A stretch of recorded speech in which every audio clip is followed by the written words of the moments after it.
They say sight is simple. You see, you act, you live.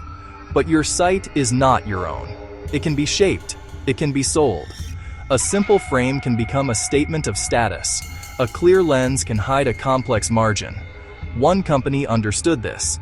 One company decided to control not just what you see, but how you see it. Its name is whispered in financial circles.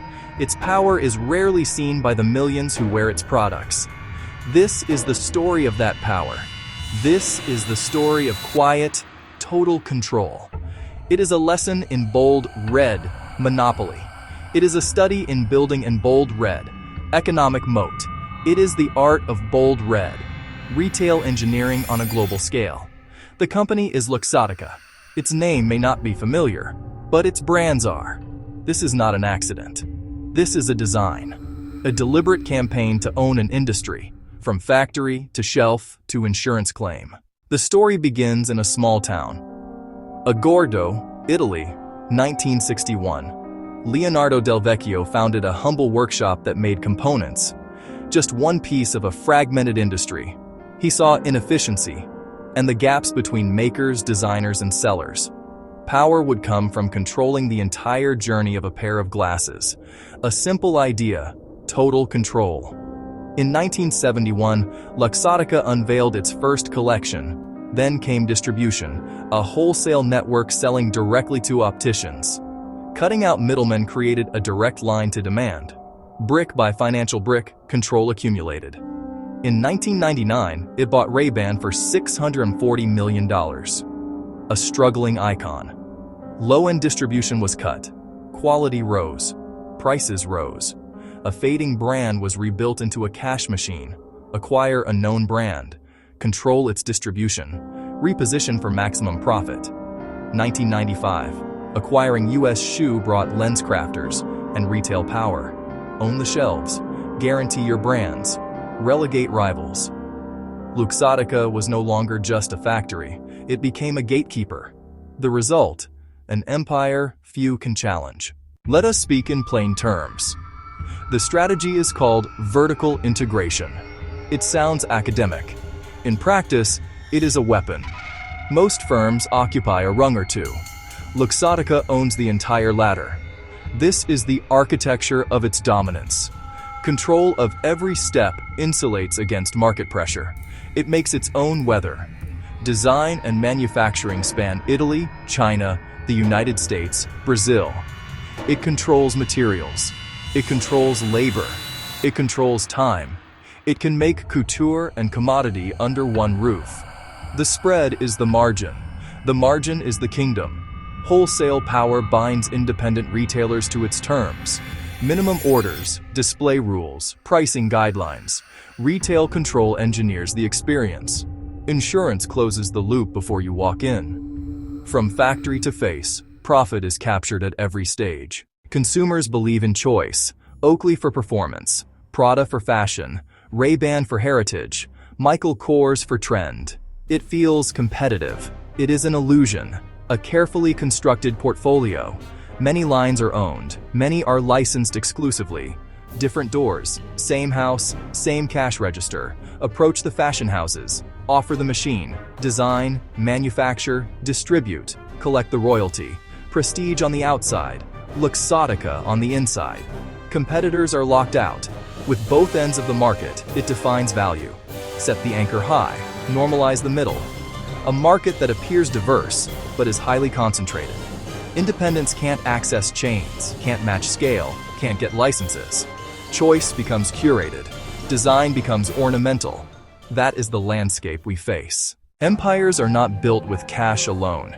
They are built with leverage. They are built with bold, red debt. The Essilor merger created a behemoth, financed in part by borrowing. Debt is a tool and a timer. It accelerates consolidation. Pressure to deliver profits starts the cuts and hikes. Close plants, lay off staff, squeeze suppliers, raise prices. The consumer services the interest. Scale begets cheaper capital. Use bold red, debt to buy a competitor. Use power to raise profits. Use profits to refinance for the next round. A financial engine feeding on the market itself. Regulators are supposed to be the brakes. They review to prevent bold red monopoly. But efficiencies and global competition muddy the view. Paper filed with the bold red SEC is dense and blurs impact. Approval granted. Concentration climbs. The machinery rolls on. A store is not a room with shelves. It is a laboratory.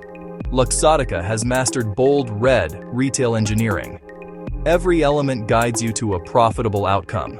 Mirrors, lighting, grouping by brand and price. Tested, measured, optimized. Data defines the floor. Employees are trained as brand ambassadors. From basic to coatings, one step at a time. Steer to the highest margin brands. Healthcare blurs into commerce. Diagnosis to checkout under one roof. A seamless pipeline. Predictable and profitable. This is retail reduced to algorithms and perfected through repetition. And when a giant sets the field, some call it bold red, predatory pricing. You feel in control. The system is in control. Consolidation has a cost. For consumers, it starts with price. When one company controls brands, factories, retail, and an insurer, pricing pressure evaporates. High margins become the norm. Cost does not explain price. Power does. It is the toll you pay to pass through their gates. Independents are squeezed from all sides. No shelf space, no scale, no access to prestige licenses. A hostile terrain for entrance. Innovation withers. Diversity shrinks. A monoculture emerges. Partners fear retaliation. Orders can slow. Access can vanish. Silence spreads. The system stabilizes, not by better products, but by exclusion. Power begets silence. Markets hollow out. Choice is curated. Price is administered. Competition managed. One company's control is breathtaking and unsettling. It used prestige, leverage, and acquisitions to build a fortress. It controls the product, the distribution, the sale.